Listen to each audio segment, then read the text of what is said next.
It's nice to see everyone. And in absentia, Mazel Tov to Elio. Don't know if you'll hear the recording or join via Zoom, but Mazel Tov to him.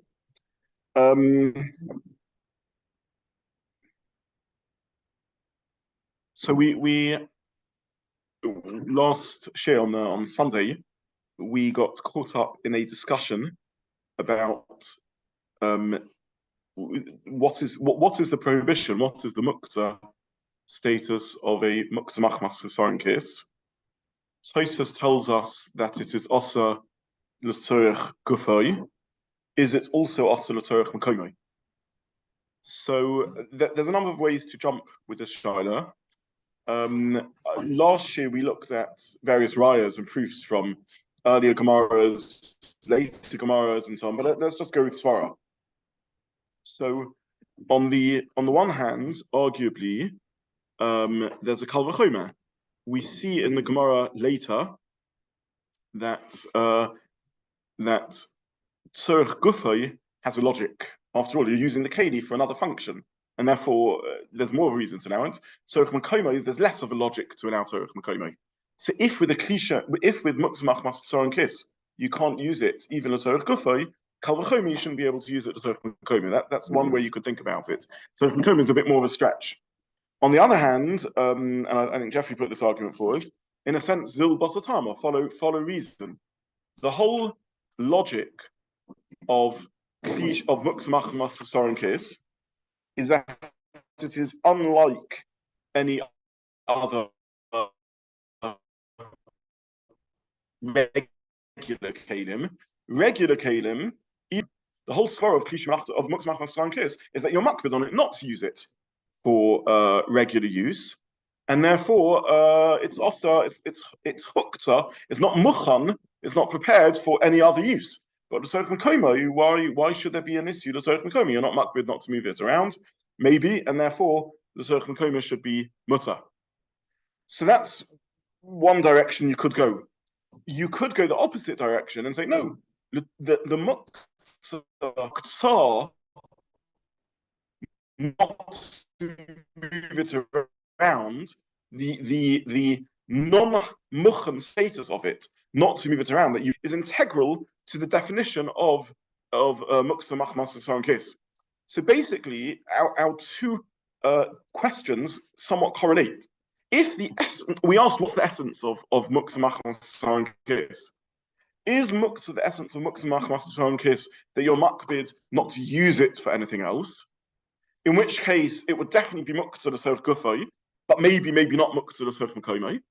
Or is the essence of Muktza machmas Chisaron kis that you're makbid not to move it, not to be metaltal it, not to tiltal, not to move it around? In which case, obviously, it would also be also l'tzorech makomai. So again, I want to reiterate: if the essence of machmas Chisaron kis is not to use it for anything else, then it would definitely be Muktza l'tzorech gufay. But maybe not Muktza l'tzorech makomai. It's not definitive in that model. You could say even in that model, nonetheless, since you're makbid not to use it for anything else, even though you're not makbid not to move it, nonetheless, since you're makbid not to use it, it's Muktza to such a degree that you can't even move it. Or you could say no, it's only Muktza for what it's Muktza for, which is you're makbid not to use it for anything else, but move it, why not? So in that model, either one is a possibility. Whereas in model number 2, where the essence of Muktza machmas Chisaron kis is that you're makbid not to move it, then obviously it would also be Muktza l'tzorech makomai, not just l'tzorech gufay. Yeah. But then, if we were to debate about each model, do we have to go always one, always the other? You say it should go. This is an item I sometimes I wouldn't use, but I would move. This is an item I would never use or move. It's a good question, and somewhat that depends on whether there's two categories of Muktza machmas Chisaron kis, or only one category of Muktza machmas Chisaron kis, which in turn gets us caught up in the maths of the Gemara as to what degree the sugya earlier on Kuf Chaf Gimel Amud Aleph was with Nechemia over there. That sugya is the same as our sugya or not, because over there it clearly is about hakbada not to move in place. Is it two similar halachic concepts, one in which you're makbid not to move it and one in which you're makbid not to use it for anything else, or is it a separate halachic concept? I don't want to now go through all the poskim, other than to say all three positions that we've laid out exist in the poskim. So again, there's model 1A is the model 1 is the ikar hakbada is on use, not on movement. And 1A says, since the hakbada is on use, not on movement, it's mutter l'sorech makomo, only mutter l'sorech gufay. And model 1B says, no, it's true the ikar hakbada is on use, but nonetheless that trickles down to even be mutter l'sorech makomo, even though that's not the key definition of chisaron kis. Model number 2 says, no, the core definition of chisaron kis includes hakbada, not to move it also, not to be metalted also, in which case obviously it's also the sorech gufa, the sorech makomo. So I yeah. So in model 2, is there an opposition that could only be offered makomo, but not normally not, because normally if you're makbid not to move it, that means you can't use it for anything else either. Because the essence of hakbada not to move would also include not to move it also. That's normally the case.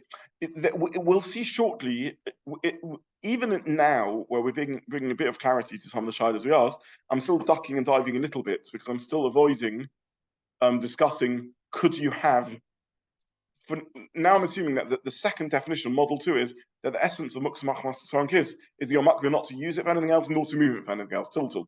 Could you have something which you only have the second feature, not the first feature? We'll get to that. Yeah. We started off with the Adam Katten. Yeah. The original definition I thought was Muktza was the two things, moving and use.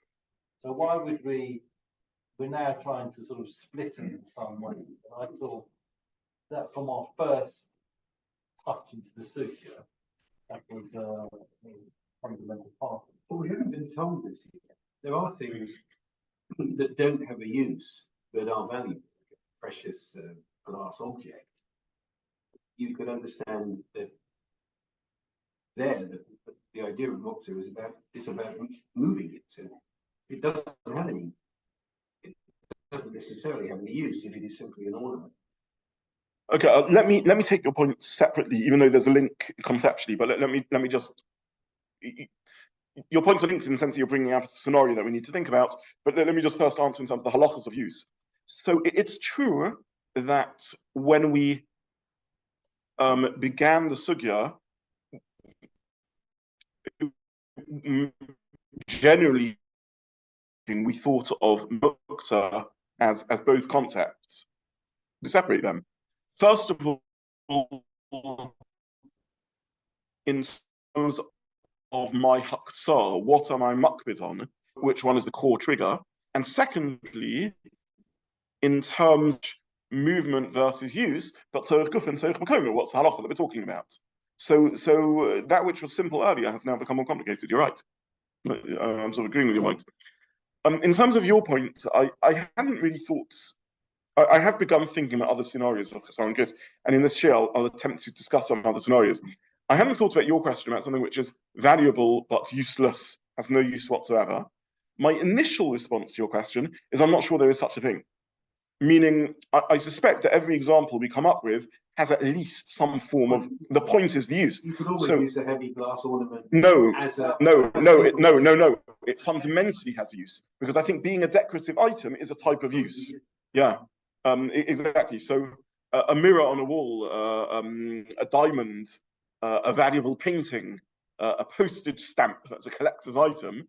Well, I think all of these are examples of things that have use, just a particular niche type of use, which is aesthetic, enjoying looking at them and so on. There's a lot of discussion in almost so much of Torah comes down to functionality, to concept of human relationship to objects. When we learned Masechet Brachos, we kept on talking about that, right? Bread is a vegetable pie, really, but it gets a separate bracha because it gets a new functionality as bread. When you learn Hilchos Tuman Tara, it comes down to kelim and functionality. Muktza comes down to functionality. Each of these halachas have their own parameters, and it is an interesting thing. Where am I using it? So, for example, in Hilchos Me'ilah, which is the misuse of hektish items in a forbidden way, the Gemara discusses whether merely looking at something can be defined as a use of the object. I can't hektish axe and use it to chop wood because I'm using it. But if I'm merely enjoying the sight of hektish or the sounds of hektish, is that called a misuse of an object? Is that called a shtamshus, the use of the object? So each halachic category needs its own answer. But at least in terms of Hilchos Muktza, which is a very human type of use, I think these are all useful objects. They all do have a use. Sorry? That's a type of use. Money is a type of use. In Hilchos Shabbat, the Muktza, this category of types of use, because all human needs are in a sense, a type of way I'm using it. Yeah, sorry. But all the examples you've given, even if you find historical cameras, but so a goofer, or a postage stamp, or a mirror, when you don't need to move them to use them. Well, and that is exactly the point. That is why they're Muktza, Masechet Shabbat. So if I have a valuable postage stamp, unlike other things, I wouldn't use it as a serviette if I have to mop up. If I run out of paper, I wouldn't use it to write scrap notes on. I always carry my pocket charity vouchers, like a lot of people do for obvious reasons. And when I need a quick piece of paper, I write on the back of the charity voucher something. I wouldn't do that with my collector's postage stamp, and that's exactly what we mean by Chisaron Kiss, that its use precludes any other uses. That's the. And as normally a KD is made for any other use I can find for it, whereas Chisaron Kiss is not made for any other use I can find for it. So that's almost the essence of the definition. Yeah. That make it forbidden to look at it. No, because that's not a use that in Hilchos Muktza is a shtamshus with it that makes it asa, but it is a use in terms of it being a type of keli, but not one that's Chisaron Kiss. That isn't omitted for any other use. Yeah. So this is the other point, which I said I wanted to address Adam first, then Edward, and then get back to Adam. The truth is, there's a deeper point over here, which is it really also to use Muktza on Shabbos? Or is it only tiltal that's asa? If I can use something without moving it, is that asa on Shabbos? And this really is a machlokes rishonim. If I have a table, a surface, a work surface that's Muktza for whatever reason, but I use it just by sitting next to it and putting things on it, is that called Muktza or not? I think you had the same thing with the car, whether because you're not moving the car, you've got it. So touching a Muktza item without moving is certainly allowed. The question is using a Muktza item without moving, is that allowed? And that's machlokes. When fooding type of table, yes, it gets a bit of damage possibly by using right, it. correct. Different to the oil where you actually use it. Correct. That's true. Yes, you consumed it. Yeah. That's true also. Okay, so these are. Did I ever tell you my story about Masechet Kelim and my Rosh Yeshiva? I told you the story. Okay, I won't repeat it. Okay. If anyone wants Chazar on the story, I'll tell you after the recording. Yes. Okay. Let's just so again. So those are the three positions you can adopt. Model 1 with A and B variants, or Model 2. In Model 1, the essence of Chisaron Kiss is hakbada, not to use for anything else. In Model 2, the essence of Chisaron Kiss is also not to move, not to engage in tiltal of it. I didn't print all the Mara Makomis, partly because it was just go way out of our way.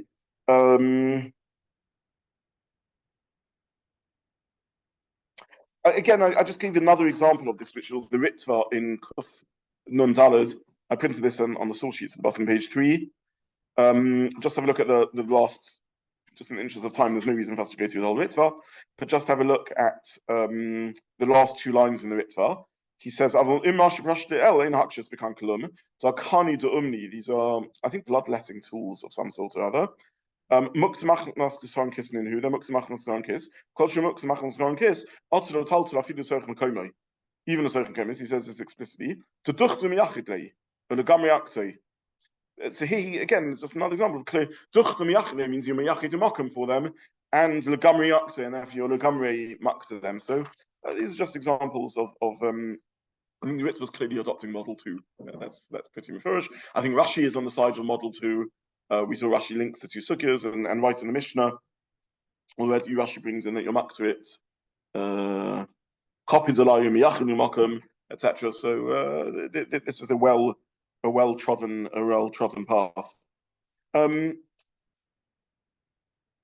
want to come on to some nafkaminas between these 2 models, maybe. But I think for now, let's move on to let's step back from this, because someone was asking, I can't remember who in the last year, and I think we should talk about this and then come back to this question.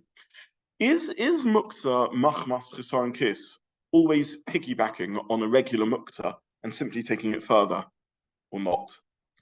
Or to put that Shiur into halachic terminology, is Muktza machmas, we know there's something called a klisha melachot issa, a pen, a hammer.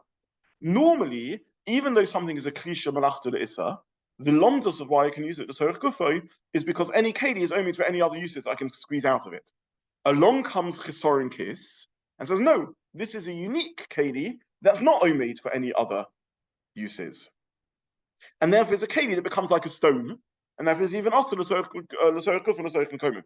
So Muktza machmas Chisaron kiss takes a keli which normally can't become completely Muktza, because even if I can't use it as main use, it's always omeid for other uses. And I say, no, it removes it from being omeid for other uses, and therefore it's completely Muktza. In that understanding, it only makes sense with a klisha melachot issa. A klisha melachot issa doesn't have its primary use, and because it's Chisaron kiss, also loses the possibility of any secondary uses. That's the simplest understanding. However, is it possible to have a klisha melachot heta where it's the equivalent of Muktza machmas Chisaron kiss, meaning I can only use it for its one mutter use, but I can't use it for anything else because it's removed from the possibility of using it for anything else? Does such a concept make sense? Normally, a klisha melachot issa, its primary use, it's Muktza for, it's a hammer. But its secondary uses, cracking nuts, it's not Muktza for because it's muchen for it. Muktza machmas Chisaron kiss says that it doesn't have secondary uses. Can you have Muktza machmas Chisaron kiss that removes secondary uses even in a case where the primary use is mutter?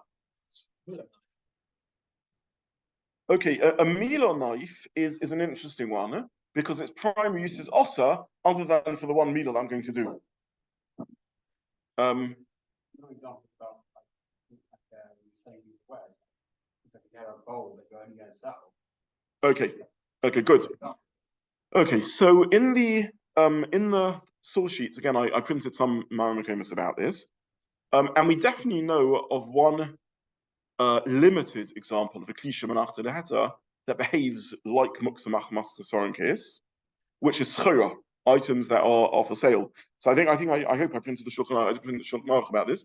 Shulchan Aruch, the Ramah really actually says that items of chaburah, stock, merchandise stock, are Muktza machmas Chisaron kiss. Now, technically, that answers my question in a very narrow way, because you have a klisha melachot heta, which becomes Chisaron kiss. But it doesn't really answer my question in any interesting way, because the point is that because it's chaburah, it's not omeid for any use. My question is, can you have a klisha melachot heta, which is omeid for its primary use, but Chisaron kiss strips away the possibility of any secondary uses? The chaburah is a klisha melachot heta where even its primary use is stripped away, not because it's klisha melachot issa, but because merchandise isn't used. You don't want, no shopkeeper wants their merchandise used, because therefore it loses all its disjunctures. So you're correct, and that's why I printed the source. And I'm pleased you said this. You've technically found a case of klisha melachot heta which behaves as Chisaron kiss, but that's not really the case I was interested in, because the lomdus the svar of the Ramah is it loses all its uses and therefore behaves like a regular Chisaron kiss. Is everyone with me in that? Did everyone see the Shulchan Aruch, or did anyone miss it? Shulchan Aruch basically says shopkeepers' merchandise. The Ramah says behaves like klisha melachot issa because it's not omeid for any use. Shopkeepers don't use their merchandise for, they want to keep it pristine and new. They wouldn't use their merchandise for anything, and therefore it behaves like a Chisaron kiss. The point is it strips away from it all uses, and therefore it's Muktza machmas Chisaron kiss. Yeah. So it's chaburah which you wouldn't use. Yeah. Excellent. Okay, so that's the sort of example I was interested in. Maybe a silver spoon, even not. But if you have a valuable crystal goblet before, a valuable crystal goblet, and so I'm laughing. Many years ago, when I grew up, my parents had a glass shelf in their cupboards, which had crystal glasses on, and we never ever used them because you never get around to using them. And one day I opened the cupboard, and the whole shelf tipped and out, slid every single glass and all smashed on the ground. And my mother was so happy, I remember. Like, it's this weight off her chest, like years of worrying about these crystal glasses that were never anyway going to be used. And Baruch Hashem, they're smashed. And She was delighted to be that the pressure was off. The worst has happened, and the world continues. So, but yeah, crystal glass. So, like, if you have a very delicate glass, would that and brilliant chinuch, by the way. This is why I tell the story, because it's wonderful chinuch for me about the value of as a child you break and you're nervous and you think you'll get into trouble, and obviously the correct message about the proportionality between material possessions and a child. But that's why I remember the story, because I remember the worry and then the relief. So maybe she was faking, just doing this chinuch, I know. But okay, so that's an example. Yes, a klisha melachot heta that you would never use for anything else. That would be exactly our shaila. Does anyone have any rise from our sugya?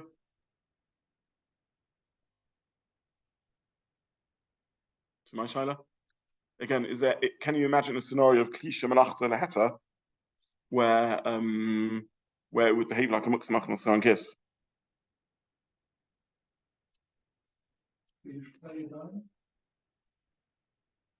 Like, I want a clear raya. What would be the practical outcome? You couldn't even use it for its motor purpose, or you would still, or at least you couldn't use it for any. It would be muktza for any secondary uses.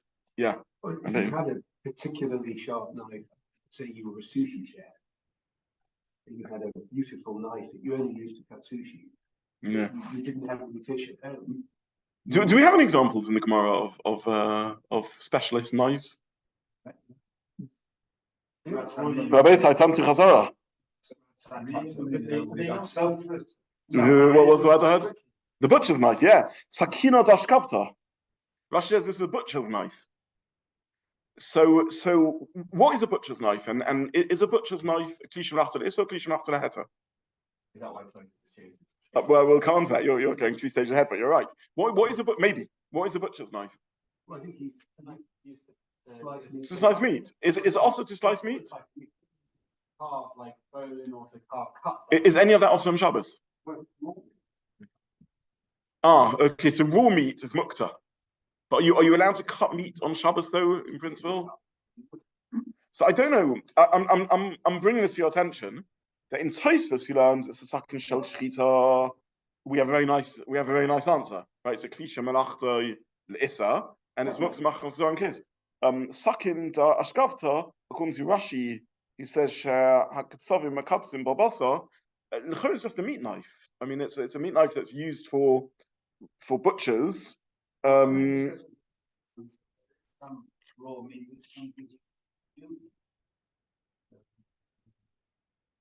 Yeah, well, nowadays raw meat. Yeah. Well, that's why Use a chef. Yeah. that's why I said the example for a sushi chef. Right, because there you do have it raw. Yeah. Okay, I put that out there for what it's worth. I don't really know what to make of this. In Tosfos, sakin shel shchita, it's a very clear klisha melachot l'issa. In Rashi, I don't know, I was wondering. I want to phrase this shaila in one slightly different way, just to tie up loose ends, because your question, what are we suggesting over here? I want to remind you of Rabbi Nechemiah again. Rabbi Nechemiah said that all kelim can only be used for their primary use.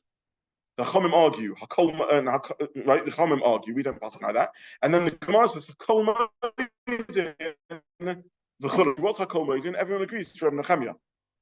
Basically, to translate this into different terms, when Nechemiah says a klisha melachot heta is only omed, a klisha melachot issa is only omed for its osel use, and therefore you can't use it for secondary uses. He disagrees with our whole lumdus about all kelim being omed for secondary uses. We don't follow that. We say all kelim are omed for secondary uses. What we're really asking over here is there a klisha melachot heta which is chisaron kiss, where we would all agree to Rabbi Nechemiah that it's only omid for its primary use, not for its secondary use, and there we would agree that it's only nittel l'tzorech. What's the lashon of Rabbi Nechemiah? L'tzorech tashmisha. It's only mutter l'tzorech tashmisha, but for any other use it wouldn't be mutter. That's another way of phrasing our shaila. So you can phrase the shaila: can a klisha melachot heta become muktza machmas chisaron kiss? Or you can phrase the shaila: would everyone agree to Rabbi Nechemiah that in a case of a klisha melachot muktza machmas chisaron kiss, it's only mutter for its primary use, but not for its secondary. So you could use your crystal glass for drinking champagne, but any other use, you wouldn't use it for. Clearly, it's not omid for any other tashmish, and therefore not. Or the whole thing is nonsense. That's the other side. If it's a kli melachot heta, it's a kli. It's omid for a use, Within Pasumag on the Chamia, Keli is only to any use. You probably wouldn't use it for any use, but as soon as it's usable, it's by definition not Muktza. It's a Kli. A Kli is a Kli is a Kli. And then for the concept of Muktza, Machmas, Chisaron, Kiss, wouldn't make sense. The place, sorry, yeah. Oh, excellent. I was just about to say the place can discuss this example in the context of Yom Tov. A very nice example. A shechita knife in Yom Tov would be another nafkamina of this. It's a klisha melachot leheta on Yom Tov. It's Chisaron kiss. It's a very delicate implement. You wouldn't use it to cut your cucumbers, and nonetheless, would it be Muktza or not? And they bring a number of rise to this. I don't want to go into this, but really, if you look in the first half of Beitza, the base on the base, it seems the simplest understanding is that Sakin Shel Shchita. The place when they speak about the scenario.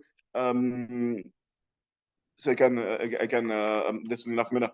I just want to mention that this does also tie back a little bit to our question about what the essence of Tisha Malachta, Muktza Machmas Chisaron Kiss is, whether it's to do with use or to do with location. Allowed to be moved. So if you would model B that the essence of Chisaron Kiss is that you're makbid not to move it, then, and if we assume a Sakin Shel Shchita, two ifs. If you assume a Sakin Shel Shchita on Yom Tov is Muktza Machmas Chisaron Kiss, even though it's a Klisha Melachta Leheta effectively on Yom Tov, but then you wouldn't be, and the essence of Muktza Machmas Chisaron Kiss is like model B, that you don't move it, you wouldn't move it either, then it would be also to move l'tzorech makomai. Whereas if the essence of Chisaron Kiss is that you're makbid not to use it for anything else, and then as a trickle-down effect, since it has no uses, you can't use it l'tzorech makomai either, then if it's a Chisaron Kiss, which has one mutter use, its primary use, and all it means is that you can't use it for its secondary uses, then the chorah would be mutter l'tzorech makomai.